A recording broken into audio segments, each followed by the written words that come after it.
Abra a tua Bíblia no Salmo 139, versículo 16. Vamos para a 7ª mensagem sobre o tema o caráter de Deus. E hoje nós vamos falar sobre a humildade que a pessoa tem que ter, o cristão, de reconhecer Deus como soberano em meio ao sucesso. Na hora que a pessoa tem um grande sucesso, uma grande vitória, na hora que Deus abre portas grandes para ela, na hora que ela está sendo bem sucedida, os seus sonhos estão se tornando realidade, se formou numa faculdade, ganhou uma promoção no emprego. Você vê a humildade que a pessoa nessa hora tem que ter para dizer: não, isso tudo está acontecendo pela vontade soberana de Deus. Não são os meus méritos, não é a minha capacidade, não é o meu esforço, é Deus. Então o Salmo 139, versículo 16 diz assim: os teus olhos me viram a substância ainda informe, e no teu livro foram escritos todos os meus dias, cada um deles escrito e determinado, quando nenhum deles havia ainda. Vamos orar para que o Senhor fale com a igreja nessa noite. Senhor Jesus Cristo, nosso Deus e nosso Pai, e se o teu prazer é abençoar todo aquele que obedece à tua palavra, então nós estamos prontos para sermos abençoados pelo Senhor, porque somos pessoas obedientes. Estamos aqui nessa noite porque entendemos que domingo é o dia do Senhor. O Senhor determinou isso. Já estivemos aqui pela manhã, retornamos agora com alegria, com prazer, com aquele mesmo espírito de Davi que dizia: alegrei-me quando me disseram, vamos à casa do Senhor. Vir à igreja não é um fardo pesado para a gente, não, é um prazer, é uma coisa prazerosa, é uma coisa que nos dá alegria, gozo na nossa alma. E queremos ouvir a tua voz. Fala conosco nessa noite, meu Pai. Fala com as tuas ovelhas. O Senhor disse que as tuas ovelhas ouvem a tua voz, que o Senhor as conhece e que elas te seguem. Fala através de mim como teu pastor, como teu servo. Dá-me a capacidade para que nessa noite eu possa mais uma vez explanar a tua palavra, anunciá-la com verdade, como o pão do Espírito, como alimento sólido da alma. E que isso seja para a tua honra, para a tua glória, para o teu louvor e para o crescimento espiritual das tuas ovelhas, do teu povo. Eu te peço em nome de Jesus, e todo aquele que crê e recebe esta palavra, que diga amém e amém. Diga graças a Deus. Meus irmãos amados, minhas irmãs em Cristo, olha, o nosso ministério, ele não abre mão dessa coisa de reconhecer a soberania de Deus. Por isso eu sempre digo que uma das coisas mais maravilhosas da vida espiritual é você conhecer e reconhecer a soberania de Deus. Porque às vezes conhece, mas não reconhece. Não reconhece a verdade de Deus. Porque infelizmente, ao longo de todos esses séculos, os inimigos de Deus, e são muitos, não são poucos, eles foram encobrindo essa verdade que o salmista diz aqui da soberania de Deus. E eles começaram a apresentar ao mundo uma péssima caricatura de Deus. Eles apresentaram ao mundo como o Deus que tem sido apresentado aí fora, um Deus impotente, um Deus frágil, um Deus que exige que os seus filhos lambam o pó da terra. Eles dizem que é um Deus tão fraquinho que o diabo de vez em quando vai lá, tira alguns filhos da mão desse Deus e joga no inferno. E para ridicularizar de vez com Deus, eles disseram assim: Deus tem que respeitar o homem. Então, verdadeiramente, esse não é o Deus da Bíblia. O Deus da Bíblia, Ele é soberano, Ele é o Todo-Poderoso, é Ele quem salva o seu povo, é Ele que tem todas as coisas escritas e determinadas a respeito da minha vida, da tua vida, quando nenhuma delas ainda existia. Isso é muito profundo, isso é maravilhoso, isso traz descanso para a nossa alma. Quer dizer que há uma agenda de Deus para a minha vida, há uma agenda de Deus para a tua vida, há desígnios predestinados de Deus para todos os dias da minha existência, e isso diz a Bíblia, está aqui, ó.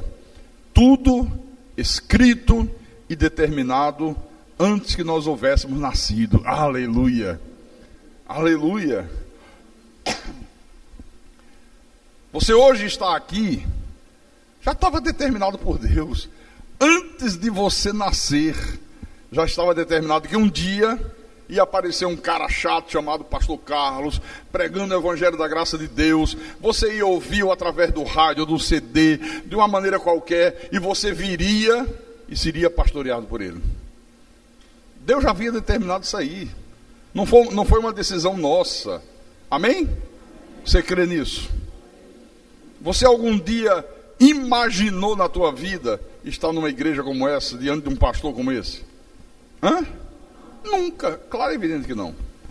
Bom, nós temos falado muito sobre José, e eu creio que já deu para você perceber que toda esta força que a Bíblia mostra que José tinha para enfrentar todas as adversidades da vida, tem a ver exatamente com essa fé que ele tem em Deus, com essa visão que ele tem de que Deus é soberano.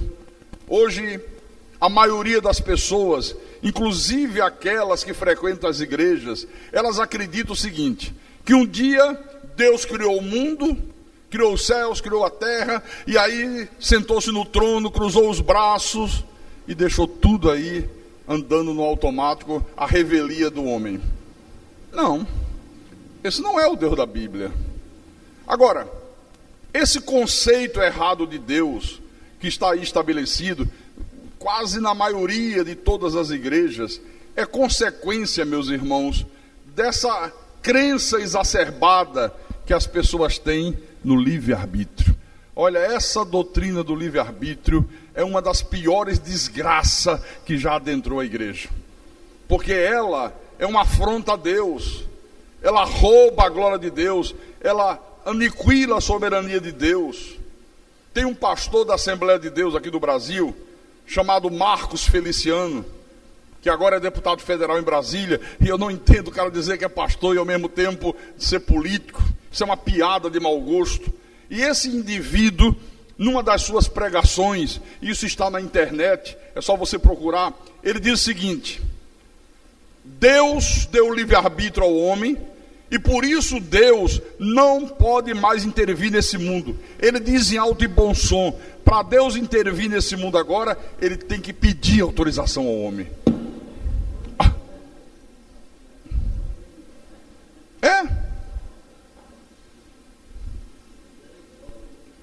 Misericórdia, né, irmão Geraldo?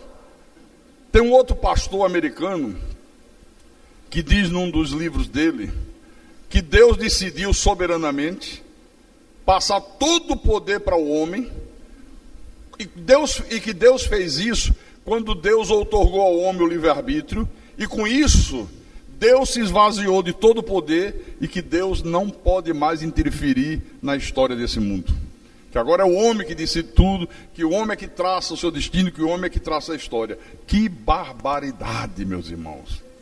Mas olha, são esses ensinamentos que saem aí todo dia e toda hora dos púlpitos modernos, e com isso eles vão pouco a pouco minando a fé num Deus soberano. Quase não se fala hoje da soberania de Deus, quase não se fala disso aqui. Isso é muito grave, sabe? Porque esse é o tipo de gente que está aí fora guiando o povo de Deus. Sabe o que é que Jesus falou sobre isso? Vou te mostrar agora. Mateus capítulo 15. Isso mesmo, já. Quem é que falou aí? Segue guiando cego. Foi você? Pô, você se antecipou, hein, garoto? Parabéns. Mateus capítulo 15, versículo 14. Jesus disse assim: deixai-os, são cegos, guias de cego. Ora, se um cego guiar outro cego, cairão ambos no barranco. Cegos guiando cego. Eles não enxergam, o povo também não enxerga, né? É isso que Jesus falou. Então veja, José tinha uma absoluta certeza que tudo que estava ocorrendo na vida dele era por uma vontade soberana de Deus. Ele sabia que ele tinha liberdade para decidir se ele ia se comportar de uma maneira correta, se ele ia se comportar de uma maneira errada. Ele sabia que ele tinha liberdade para decidir como é que ele ia reagir na hora das situações adversas da vida. E você vê, pelo que nós já vimos ao longo desses cultos passados, que José sempre decidiu pela maneira correta. Ele sempre decidiu fazer o certo. Ele sempre reagiu de uma maneira positiva, por mais adversa que fosse a situação. Por quê? Porque ele tinha a certeza absoluta que tudo aquilo que estava ocorrendo com ele, por mais difícil que fosse, por mais dolorido que fosse, por mais injusto que fosse, aquilo ia cooperar para o seu bem. Ele tinha convicção. É por isso que hoje eu quero dar ênfase àquilo que é a verdadeira prova de caráter de um homem, que é quando o homem alcança sucesso, prosperidade e poder. Meu pai, quando era vivo, dizia assim: quer conhecer o verdadeiro caráter de um homem? Dê a ele dinheiro, sucesso e poder. Você vai conhecer o verdadeiro caráter. Porque às vezes, irmãos amados, a pessoa não cai quando vem a tentação sexual. Às vezes a pessoa não cai quando ela enfrenta momentos de adversidades na vida, mas cai quando ela alcança o sucesso, o poder e a prosperidade. Isso é que é o trágico. E no caso de José, é bom a gente lembrar que dos 17 aos 30 anos, a vida desse homem foi toda ela caracterizada por muitas adversidades. O ódio dos irmãos, ele é vendido como escravo, ele está no Egito, está se dando bem, Deus coloca ele numa posição privilegiada na casa de Potifar, ele é vítima de uma calúnia, vai bater dentro de uma prisão de uma maneira injusta, ele interpreta o sonho do copeiro-chefe, pede para o copeiro-chefe, quando for solto, interceder por ele junto a Faraó. O copeiro-chefe esquece, ingrato. Mas os olhos de José estavam postos num Deus que é soberano. Ele sabia que Deus estava no controle de tudo que estava acontecendo no dia a dia da vida dele. Ele tinha certeza absoluta. Para José, o fato das coisas estarem sendo adversas não significava dizer que Deus não estava se importando com ele. Não, de maneira nenhuma. Ele tinha certeza que Deus estava agindo através de tudo aquilo que estava acontecendo, e foi exatamente essa certeza, foi exatamente essa convicção que manteve firme a fé de José. Amém? Mas agora, José está com 30 anos de idade, a vida dele dá uma reviravolta tremenda, numa fração de segundos, ele vai ser colocado numa posição privilegiada, ele vai agora ter sucesso, poder, prosperidade. Agora Deus havia determinado que ele seria colocado numa posição de honra, quando ele está com 30 anos de idade. E por que Deus fez isso? Por causa da bondade de Deus. Tudo é pela bondade de Deus. Você quer ver uma coisa? Salmo 31. Salmo 31, versículo 19. Olha o que diz aqui a palavra. Salmo 31, versículo 19. Como é grande a tua bondade, que reservastes aos que te temem, da qual usas perante os filhos dos homens, para os que em ti se refugiam. Quer dizer que Deus, Ele reserva a sua bondade, para no dia que Ele quer, da maneira que Ele quer, Ele possa manifestar a sua bondade na vida daqueles que temem a Ele. E a Bíblia está dizendo que Deus faz isso na frente dos homens que não o temem, para que toda a glória seja dada a Deus. Então, vamos ver agora o que acontece na vida de José a partir desse momento. Lá em Gênesis, capítulo 41, versículo 1 em diante, diz assim: passado 2 anos completo, Faraó teve um sonho. Passado 2 anos em que o copeiro-chefe tinha saído da prisão. Aí Faraó teve um sonho. Parecia-lhe, achasse ele de pé junto ao Nilo. Aí ele viu que do rio subiam 7 vacas formosas à vista e gordas, e pastavam no carriçal. Após elas, subiam do rio outras 7 vacas, feias à vista, magras, e pararam junto às primeiras na margem do rio.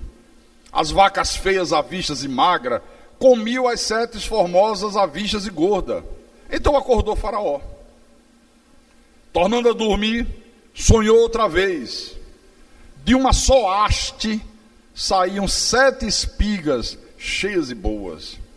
E após elas nasciam 7 espigas mirradas, crestadas do vento oriental. As espigas mirradas devoravam as 7 espigas grandes e cheias. Então acordou Faraó. Fora isto um sonho.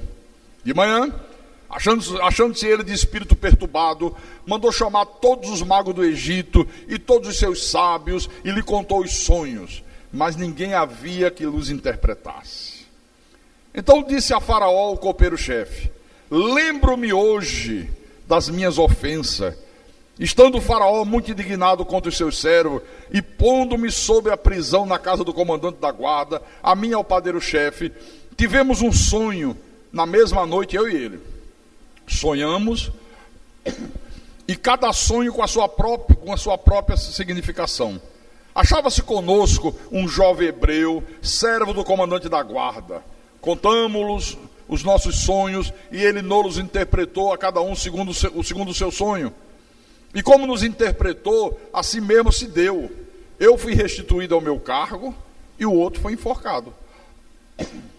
Versículo 14.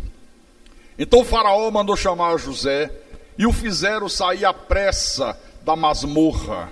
Rápido, não podia perder tempo, né? Ele se barbeou, mudou de roupa, e foi se apresentar a Faraó. Este lhe disse: tive um sonho, e não há quem o interprete. Ouvi dizer, porém, a teu respeito, que quando ouves um sonho, tu podes interpretá-lo. Olha que coisa interessante.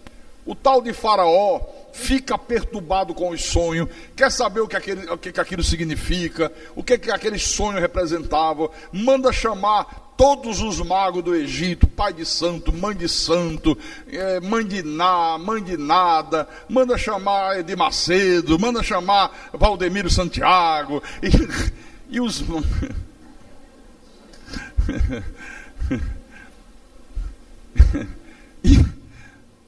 E nenhum desses magos do Egito conseguiu interpretar os sonhos de Faraó. Aí o copeiro-chefe, vendo Faraó nervoso, perturbado, se lembra de José. Aí conta para Faraó o que aconteceu na prisão. Eu acho que esse copeiro-chefe, ele deve ter dito assim: Faraó, negócio é o seguinte, eu estive lá na prisão quando o senhor me castigou, eu conheci lá um hebreu, ele interpretou meu sonho, da maneira que ele interpretou aconteceu, o padeiro-chefe também estava lá, teve um sonho, da maneira que ele interpretou aconteceu, ele pediu para eu interceder por ele, eu me esqueci, eu fui injusto, eu não me lembrei dele mais, mas eu posso garantir para o senhor que o cara é bom, nesse negócio de interpretar sonho. O cara é o bambambam da história. Faraó, perturbadão, querendo saber, não perde tempo. Na mesma hora manda chamar José. Quando José está diante dele, ele diz: José, vem cá, olha só, eu ouvi dizer que quando você ouve um sonho, você consegue interpretar o sonho, que você é bom nesse negócio, cara. Diz que você é o Pelé da história. Agora, nessa situação aqui, José tem que tomar uma decisão. Qual era a decisão que ele tinha que tomar? Ou ele ia se manter fiel a Deus, ia dar toda a honra, toda a glória, todo o louvor a Deus, ou ele aproveitava essa ocasião e tirava proveito dessa situação aqui, dessa oportunidade em favor dele. Ele podia dizer: poxa, agora eu vou me dar bem, agora eu vou aproveitar. Ele podia dizer: Faraó, é verdade, negócio de interpretação é comigo mesmo, eu sou bom na história, né? Olha o que ele responde para o Faraó, versículo 16: não está isso em mim, mas Deus dará resposta a Faraó. Você sabe o que ele estava dizendo aqui? Não, Faraó, não sou eu que tenho essa capacidade, é Deus. Deus, esse Deus que você não crê, que Faraó era um incrédulo, não cria em Deus, esse Deus que você não dá a mínima para ele é que vai dizer o significado desses teus sonhos. Então veja, José não somente honrou a Deus como sendo o verdadeiro intérprete dos sonhos, mas ele honra a Deus com essa atitude como soberano. Ele diz: não sou eu, não é uma capacidade minha, é Deus que faz isso, Faraó, eu não tenho nada a ver com isso aí. O que eu acho maravilhoso nisso tudo aqui é que José está sempre colocando Deus na frente. Em nenhum momento, de nenhuma forma, de nenhuma maneira, ele quer se colocar como alguém importante na história. Em nenhum momento você vê isso aqui na Bíblia. Outra coisa importante aqui é que em momento nenhum José procurou o seu próprio benefício. Ele simplesmente pega o dom que Deus havia lhe concedido e ele coloca esse dom para funcionar em benefício do próximo. Usou o dom de interpretar sonho em benefício do padeiro-chefe, do copeiro-chefe, e agora vai colocar o dom da interpretação de sonho em benefício de Faraó e de todo o Egito. Completamente diferente, meus irmãos, do que nós vemos nesses homens aí, nesses programas dito evangélico que estão infestando a televisão do Brasil, nesses pastores que estão aí fazendo verdadeiro sucesso. Esses caras não estão servindo a Deus. O que eles servem, na verdade, é a conta bancária deles, é o bolso deles. Eles não servem ao próximo. O cara aparece na televisão, uma vozinha meiga, doce, suave, dizendo que está preocupado com as pessoas que sofrem, que vai ajudar todo mundo, que vai orar para todo mundo ser curado, que vai orar para Deus abrir todas as portas, que vai orar para Deus acabar com todo sofrimento. E com esse papinho, eles conseguem enganar todo mundo. Mas no fundo, o cara está preocupado com a conta que ele tem lá no exterior, nas Ilhas Caimã. Essa é a preocupação desses caras. Eles estão preocupados com um avião de 50 milhões de dólares que o cara comprou. O outro diz: eu vou comprar um maior do que o que ele comprou. O outro diz: eu já tenho 2, além do avião eu tenho um helicóptero. Essa é a preocupação dessa gente. Eles não promovem a Deus. Não, eles não anunciam o Deus da Bíblia. Eles não promovem o Deus verdadeiro. O que eles promovem são seus impérios religiosos. Observe se não é isso. Observe, por favor. O que eles promovem quando vão à televisão, ao rádio, são seus negócios milionários. É só você ter visão espiritual. O que eles promovem na televisão é a ideia, eles procuram incutir isso na cabeça do povo, que se as pessoas forem às suas arapucas e derem dinheiro para as suas empresas religiosas, as pessoas serão abençoadas. O papo é sempre esse.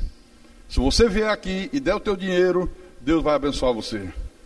Se você vier aqui, se você mandar R$910, olha, Deus falou comigo que tem uma porção extra. Olha, porção extra, Deus reservou, botou no freezer, ninguém sabe, mas é para quando você dá R$910.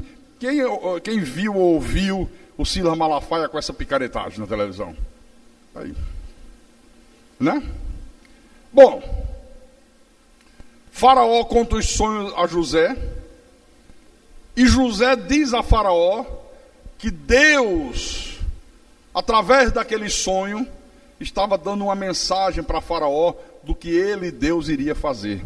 Leia o versículo 25. Então lhe respondeu José: o sonho de Faraó é apenas um. Deus manifestou a Faraó o que há de fazer. As 7 vacas boas serão 7 anos. As 7 espigas boas também 7 anos. O sonho é um só. As 7 vacas magras e feias, que subiam após as primeiras, serão 7 anos, bem como as 7 espigas mirradas e crestadas do vento oriental, também serão 7 anos de fome. Esta é a palavra, como acabo de dizer a Faraó, que Deus manifestou a Faraó que ele há de fazer. Eis aí vem 7 anos de grande abundância por toda a terra do Egito. Vai haver prosperidade, olha, vai ser uma coisa espetacular. Grande abundância, ele diz aqui. Seguir-se-ão 7 anos de fome, e toda aquela abundância será esquecida na terra do Egito, e a fome consumirá a terra. E não se lembrará, e não será lembrada a abundância na terra, em vista da fome que seguirá, porque será gravíssima. O sonho de Faraó foi duplo, porque a coisa é estabelecida por Deus, e Deus se apressa a fazê-la. Agora, pois, escolha Faraó um homem ajuizado e sábio, e o ponha sobre a terra do Egito. Faça isso, Faraó, e ponha administradores sobre a terra, e tome a 5ª parte dos frutos da terra do Egito, nesses 7 anos de fartura. Olha o conselho que José deu. Põe de lado, guarda 20%, 5ª parte, né? De tudo que for produzido nesses anos de fartura. Isso é uma lição de Deus para você. Reserva do teu dinheiro todo mês. As pessoas fazem o contrário, né? Recebe 100% e gasta 150%. Aí quando chega lá na frente tem um imprevisto, tem um problema, a pessoa está totalmente perdida. Aqui, ó. Deus mandou dizer isso a você, ó. Tá vendo? Faça isso. Põe administradores sobre a terra, né? E tome a 5ª parte dos frutos da terra do Egito nos 7 anos de fartura. Versículo 35. Ajunte os administradores toda a colheita dos bons anos que virão, recolham o cereal debaixo do poder de Faraó, para mantimento nas cidades, e o guardem. Assim, o mantimento será para abastecer a terra nos 7 anos da fome que haverá no Egito, para que a terra não pereça de fome. O conselho foi agradável a Faraó e a todos os seus oficiais. Tremendo isso aqui, sabe? Maravilhoso. Você vê. Depois que ele disse para Faraó o que os sonhos representavam, que Deus estava dizendo, olha, vão vir 7 anos de abundância, mas depois vão vir 7 anos de fome, e ele disse, olha, e Deus vai fazer isso rápido. Isso não é coisa lá para o futuro, não, vai ser rápido. Aí, na sequência, Deus faz algo ainda mais extraordinário para honrar José. O que Deus fez aqui de mais extraordinário ainda para honrar José? Além de ter revelado o sonho de Faraó. Oi? Deus dá a José um plano de emergência contra a fome. Deus dá sabedoria de José. Diz a ele que se fizer isso, isso e isso, quando vier os 7 anos de fome, a terra não vai ser dizimada pela fome. O que eu acho muito legal é que José era um escravo, estava preso, está diante da maior autoridade do mundo naquela época, mas ele não se intimida, ele se enche de ousadia, e ele chega para Faraó e diz: ó, o seguinte, para você superar os 7 anos de fome que vão vir sobre a terra, arranje um homem ajuizado, sábio, um cara honesto, um cara que tenha visão, um cara que você possa confiar, coloca sobre a autoridade do Egito e dá essa ordem a ele. O que eu acho legal nisso aqui é que José mesmo, ele poderia ter se oferecido a Faraó para ser o gestor desse plano. Ele mesmo podia ter dito: olha, já interpretei teu sonho, eu sou o cara, eu sou bom no negócio, e agora eu tenho um plano e estou à tua disposição para executar esse plano. Me coloque aí como autoridade que eu vou ser o gestor do plano. Ele podia ter procurado tirar uma vantagem pessoal da situação, mas em nenhum momento aqui, irmãos, José procura tirar qualquer tipo de vantagem pessoal. Então, por isso que a gente vê as coisas acontecendo na vida de José por uma vontade soberana de Deus. Ele não dá um jeitinho, ele não usa de malícia, ele não tenta criar situações. Puxa vida, irmãos, como é que as coisas de Deus são diferentes desse toma lá da cá que a gente vê hoje aí nas igrejas, na política, na sociedade de uma maneira geral. A pessoa vai ao templo, aí diz: tudo bem, eu vou dar essa oferta para ajudar a obra, mas o que é que eu vou ganhar em troca? O que é que Deus vai me dar? Qual é a recompensa? O outro aparece, quer ajudar uma pessoa necessitada, aí diz assim: tudo bem, eu vou ajudar essa pessoa, mas o que é que eu vou ganhar com isso? O que é que eu ganho com isso? Se eu levar uma comida para o bom samaritano, se eu levar feijão, arroz, uma cesta básica, o que é que eu vou ganhar com isso? No mundo político, o sujeito se elege, aí diz assim: o governo tem um projeto para ajudar pessoas, para ajudar a sociedade, uma coisa boa. Aí o cara diz assim: olha, eu voto nesse projeto, mas o que é que eu ganho com isso? E se o governo não liberar verba para o cara, ele não vota. Ele diz: então eu sou contra. Mas vai trazer benefício para a sociedade. Só voto se eu ganhar alguma coisa. Esses deputados federais, você sabe qual é o esquema desses caras? O cara é eleito deputado por Fortaleza, pelo Ceará. Aí ele começa a manter contato com tudo quanto é prefeito que ele conhece. Aí chega numa cidade e diz assim: o que vocês precisam aqui? Aí o prefeito diz: olha, rapaz, precisa fazer um asfaltamento aqui nessa rodovia. Estou precisando de verba para criar poços artesianos, para poder ter água para o povo. Aí o cara diz: tá bom, eu vou para Brasília, eu vou batalhar por isso, vou fazer um projeto de lei, vou fazer com que isso seja votado, seja aprovado, mas quando liberar a verba, 20% é meu. Não é assim. É exatamente assim que funciona. Aí faz um projeto, $1 milhão. 200, $1 milhão, 20%? $200 mil, não é isso? É do cara. De mão beijada. É assim que eles roubam o dinheiro da nação. É dessa maneira que a coisa funciona. Viu? Então a gente percebe aqui, e Faraó também percebeu, claro, que José nesse momento não está tentando dar um jeitinho para ver se arrumava uma vaguinha no governo de Faraó. Não. Faraó percebe a humildade desse homem, o desinteresse de José por qualquer vantagem que fosse da parte do governo de Faraó. E mais do que isso, ele percebe a sabedoria de José. Por isso, mais do que depressa, ele decide pegar José e colocá-lo José no cargo mais importante do seu governo. Gente, como é que Deus honrou José, rapaz? Olha como Deus honra esse homem. Aqui no versículo 38. Disse Faraó aos seus oficiais: acharíamos porventura homem como este, em quem há o Espírito de Deus, que é dirigido pelo Espírito Santo? Acharíamos um homem como esse? Olha, já estava reconhecendo que José era dirigido pelo Espírito de Deus.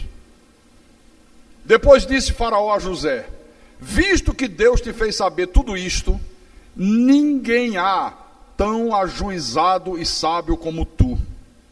Administrarás a minha casa, e a tua palavra obedecerá todo o meu povo. Somente no trono eu serei maior do que tu. Disse mais Faraó a José: vês que te faço autoridade sobre toda a terra do Egito. Olha, nesse momento aqui, José está com 30 anos de idade. Ele é um preso comum, um escravo, e além de escravo, preso. A única coisa que ele faz é auxiliar o carcereiro a cuidar dos outros presos. E de repente, de uma hora para outra, ele é posto como governador do Egito. Num piscar de olhos. De repente, você já imaginou, por exemplo, você vai para os Estados Unidos, lá você é preso injustamente, está dentro de uma prisão americana, e de repente você sabe fazer alguma coisa, e o Barack Obama mandasse chamar você chegasse diante de Barack Obama, e ele achasse que você era uma pessoa muito sábia, e dissesse: você vai ser agora o meu braço direito. Abaixo de mim, você é quem manda dos Estados Unidos. Você já imaginou? De repente, você se tornar a segunda autoridade mais importante da maior potência do mundo, como era o Egito nesse tempo de José aqui. Imagina isso aí. Olha, irmãos, quando o sucesso vem de Deus, Deus sempre usa pessoas que têm autoridade sobre a gente, para que aquela pessoa possa nos exaltar. E via de regra, isso acontece do dia para a noite. Quando você menos espera, você não está planejando, você não está querendo dar uma ajudazinha a Deus, sabe? Você não está nem pensando, de repente, vapt-vupt. Agora vamos fazer um exercício de imaginação. Agora, ele deixa de ser um escravo, um simples preso, e se torna a maior autoridade do Egito, abaixo de Faraó. Será que a mulher de Potifar estava lá no palácio, na posse de José? A que caluniou José? Claro que estava, tenho certeza que estava. Tenho absoluta certeza. Só que José não faz nada contra ela.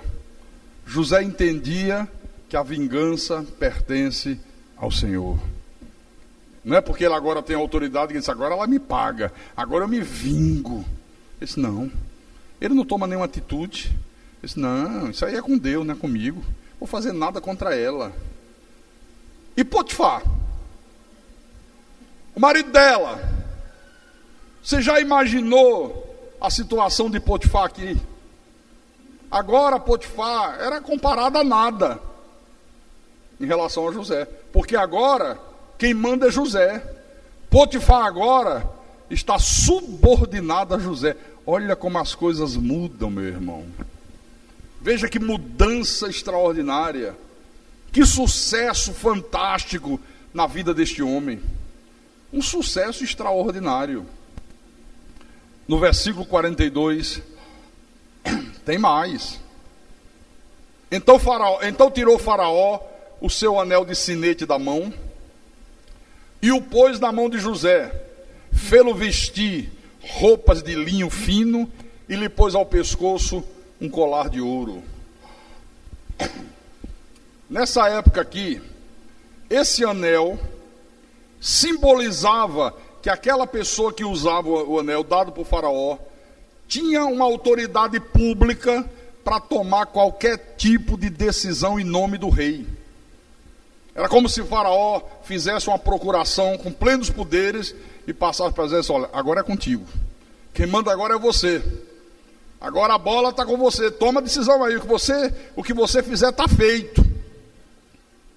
Esse linho fino, essa corrente de ouro no pescoço, era símbolo do prestígio, da autoridade, da prosperidade que o rei outorgou àquela pessoa. Quem usava linho fino e essa corrente de ouro estava mostrando para as pessoas: olha, o rei me honrou, o rei me deu prestígio, o rei me deu prosperidade, o rei fez tudo isso na minha vida. Isso era muito comum naquela época, né? Mas não parou nisso não. O versículo 43: e fê-lo subir ao seu segundo carro, e clamavam diante dele: inclinai-vos. Desse modo, o constituiu sobre toda a terra do Egito. Deixa eu explicar uma coisa. Quem aqui não tem automóvel? Não tem. Levante a mão. Pouca gente não tem, hein? Poxa, que bom. Imagine você que não tem automóvel e de repente, do dia para a noite, você ter que sair aí pelas ruas andando no automóvel presidencial. Lá nos Estados Unidos é um Rolls Royce, né? Imagina você andando no automóvel presidencial, aqueles batedores na frente da Polícia Federal, da Polícia Rodoviária, aquelas roupas de gala, fecha o trânsito para você passar, e as pessoas acenam, se prostram diante de você. Todo mundo prestando reverência a você. Mais ou menos isso que aconteceu com José. O faraó faz ele subir no seu segundo carro, ele sai pelas ruas, as pessoas tendo que se prostrar diante dele, em reverência. Maravilha, não? Versículo 44. Disse ainda Faraó a José: eu sou Faraó, contudo, sem a tua ordem, ninguém levantará mão ou pé em toda a terra do Egito. Eu sou o Faraó, José, mas é o seguinte: passei para você todo o poder, toda a autoridade. Agora é contigo.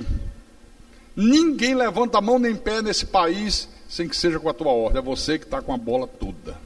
Você já imaginou os nossos políticos aqui do Brasil olhando para esse tipo de poder aqui?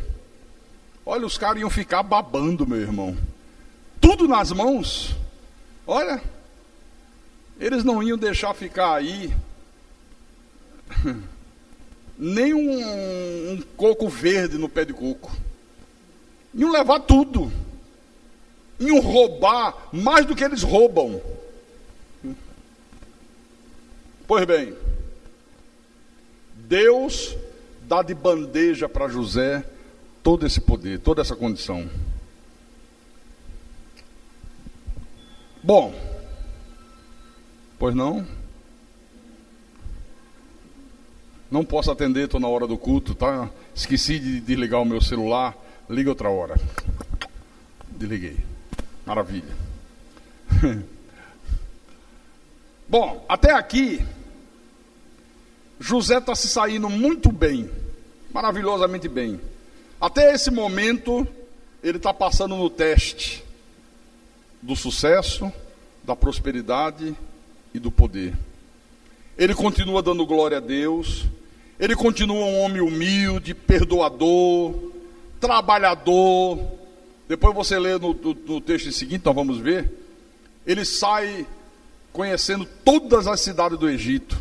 Ele começa a correr atrás do prejuízo, começa a trabalhar muito. Ele continua um homem honesto, um homem fiel, e com uma certeza absoluta que todo aquele sucesso não dependia dele, dependia de Deus. Que ele não tinha nenhum mérito, absolutamente nenhum, porque ele acreditava piamente que tudo aquilo estava ocorrendo pela vontade soberana de Deus, que tudo aquilo era fruto da intervenção divina, que era a mão de Deus se estendendo sobre ele, A honra pertencia a Deus. José estava absolutamente convencido que ele era apenas um coadjuvante, ele era apenas um instrumento usado por Deus. Então ele sabia que quem deu toda aquela condição especial para ele foi Deus. E mais do que isso, ele entendia com que finalidade Deus tinha posto ele naquela posição. A finalidade de abençoar os outros e de, ao mesmo tempo, honrar o Deus Todo-Poderoso. Ele estava consciente disso aqui.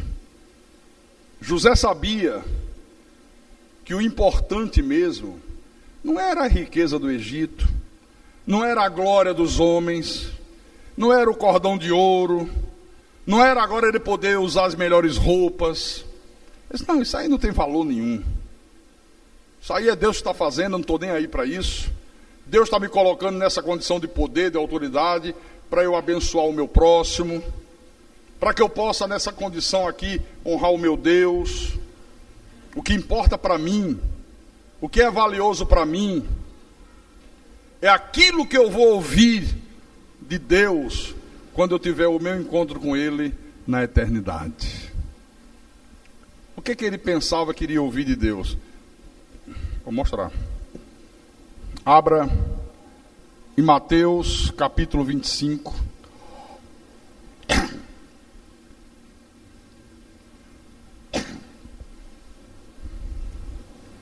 Mateus capítulo 25, versículo 21. Quando Jesus contou a parábola dos talentos. Disse-lhe o Senhor, muito bem, servo bom e bem-sucedido. Amém? Não? Não? Ah, meu Deus, esse meu óculos é novo, mas está com problema. Estou enxergando errado. Muito bem, servo bom e fiel. Foste fiel no pouco, sobre o muito te colocarei. Entra no gozo do teu Senhor. Era isso que ele entendia como uma coisa mais importante. O importante é quando eu chegar diante de Deus ouvir muito bem, servo bom e fiel. Você foi fiel.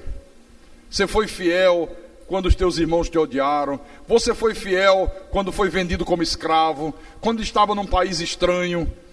Você foi fiel quando foi tentado pela mulher de Potifar. Você foi fiel quando te colocaram dentro de uma prisão. Você foi fiel quando eu fiz com que você fosse levado até a presença de Faraó. Você não procurou mostrar que você era o cara, que você era o tal. Você foi humilde, você reconheceu que eu é que sou o soberano dos reis da terra. Você não se deixou seduzir pela riqueza, pelo dinheiro. Você não moveu um dedo para tirar proveito da situação. Você não mexeu os pauzinhos para ver se Faraó te colocava numa posição boa, para ver se Faraó pelo menos te libertava da prisão. Pelo menos isso. Nem isso você fez. Você foi humilde. Você mandou ele arranjar alguém que fosse íntegro, que fosse sábio, que pudesse administrar o país. E você não se ofereceu nunca, em nenhum momento para ele. Olha, irmãos, preste atenção numa coisa. Todos nós, sem exceção, vamos passar pelo teste do sucesso, da prosperidade e do poder. Todos, sem exceção. Talvez alguns aqui até já estejam passando.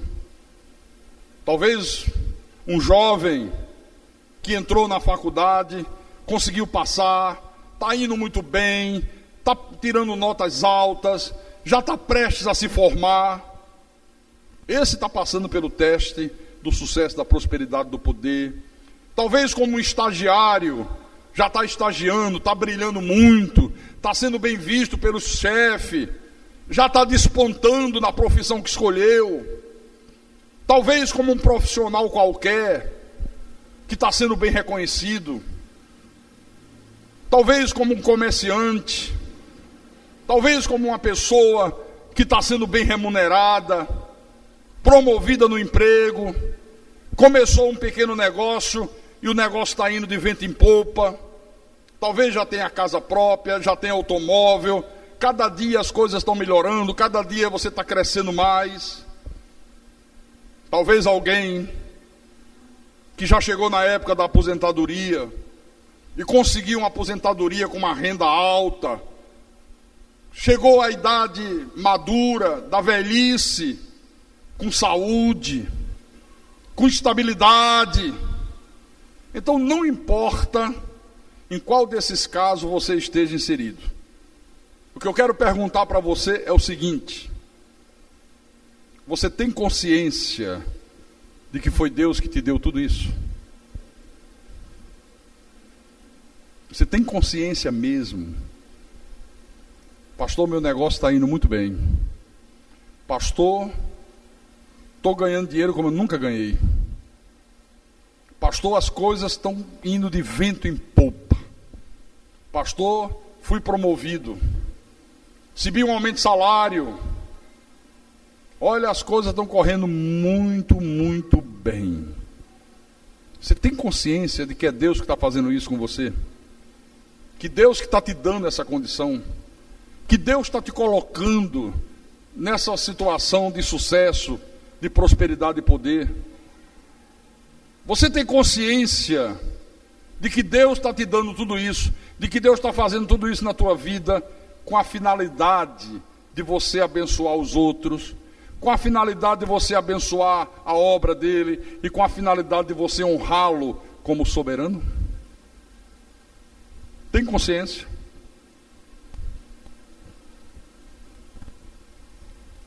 Porque tem gente que quando chega numa situação de sucesso, prosperidade e poder, esquece até que Deus existe.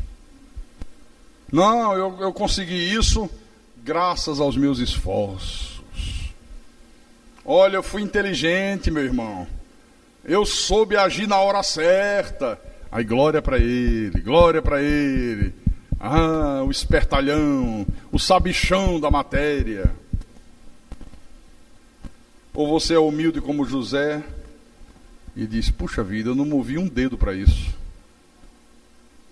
É Deus que está me colocando nessa posição.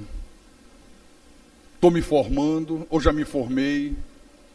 Tenho um bom emprego. Tenho um bom salário.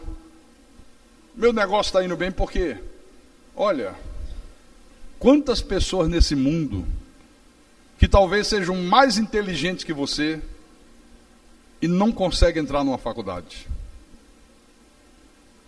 Não conseguem se formar. Quantas pessoas nesse mundo que já tentaram montar um pequeno negócio e o negócio não deu certo, foi a falência, e o seu está dando certo? É porque você é melhor do que elas? É porque você tem algum mérito que elas não tinham? Não. Isso é uma vontade soberana de Deus sobre a tua vida. Você tem casa própria? Você sabe quantos milhões de brasileiros não têm? Você acha que você é melhor do que os outros que não têm? Mais bonito, mais charmoso? Não. É porque Deus soberanamente decidiu que você teria casa própria. O problema é você ter consciência de que é Deus que está fazendo tudo isso na tua vida. E que tudo isso que Deus está te dando tem uma finalidade. Você abençoar o próximo, você abençoar a obra dele e você honrá-lo como Senhor dos céus e da terra. Amém? Pense nisso. Medite sobre isso. E fique de pé, em nome de Jesus, que nós vamos orar. Fique de pé agora, em nome de Jesus, porque foi esse o recadinho que Deus mandou eu trazer para você nessa noite. Vamos ficar de pé todos, em nome de Jesus Cristo. Aleluia. Fecha os teus olhos, curva a tua cabeça, eleve o teu pensamento aos céus. Senhor Jesus Cristo, nosso Deus e nosso Pai, Como é importante, Senhor, a gente ter a humildade para saber reconhecer a Tua soberania quando nós estamos no meio do sucesso, quando nós estamos com tudo correndo bem na nossa vida, está tudo dando certo, a pessoa consegue comprar a casa própria, consegue comprar um carro, consegue ser promovida no trabalho, consegue iniciar um negócio e o negócio está indo bem, está prosperando, está crescendo, está se multiplicando, está no trabalho, passa a ser bem vista pelo chefe, o chefe chama e diz: eu vou te colocar numa posição de chefia, eu vou te dar agora a gerência desse departamento aqui, você agora é o gerente disso aqui. Como é difícil no mundo de hoje você vê as pessoas, na hora que elas estão numa situação de sucesso, prosperidade e poder, elas darem glórias a Deus por isso. O jogador de futebol faz um gol, o cara tira a camisa e sai batendo no muque. Eu sou o cara, eu sou o bam bam bam, bate no peito, eu sou o tal. Dificilmente você ouve um dizer: olha, eu fiz esse gol porque Deus permitiu que eu fizesse. Dia desse, Senhor, eu estava assistindo um jogo pela televisão do ABC de Natal, e era 47 minutos do segundo tempo. Aí o treinador colocou um jogador reserva em campo só para ganhar tempo, para o juiz acabar logo o jogo. E o cara entrou e saiu correndo para a área, ia bater um escanteio. Quando o time do ABC bateu o escanteio, o cara subiu, deu uma testada e fez um golaço e deu a vitória ao time. Assim que terminou o jogo, o repórter foi em cima dele: mas rapaz, que golaço. Ele disse: não, olha, glória a Deus, quando o treinador mandou eu entrar, eu sabia que era só para ganhar tempo. Eu digo: eu não vou nem tocar na bola, era até para eu ficar ali mesmo, na beirada do campo.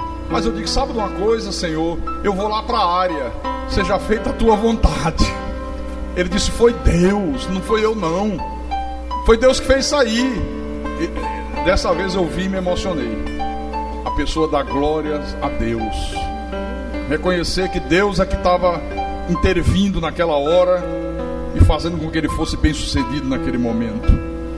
Porque via de regra, o que a gente vê são as pessoas muito orgulhosas, egoístas, começa a se dar bem na vida, esquece dos outros, aí só quer: vem a nós, vem a nós, vem a nós, vem a nós. Quanto mais tem, menos ajuda a obra de Deus. A experiência mostra que as pessoas que mais ajudam a obra de Deus são as pessoas mais simples, são as pessoas que menos têm, não são as que mais têm. Então, um dia nós vamos chegar diante do Senhor e teremos que ouvir da boca de Jesus, das duas uma: ou ele vai dizer para a gente: muito bem, servo bom e fiel, entrai no gozo do reino do seu Senhor. Ou ele vai dizer: servo mau e perverso, apartai-vos de mim, servo inútil, egoísta, só pensou em você. Quanto mais você recebia, mais você ficava egoísta, nunca estendeu a mão para ninguém, nunca usou o que eu te dei em benefício do próximo, só usou em benefício de você mesmo, só usou em benefício dos teus filhos, da tua família. Você foi egoísta. Você nunca viu o teu vizinho que estava passando fome, que teve a luz cortada, que perdeu o emprego. Você nunca foi capaz de estender um centavo para ajudar.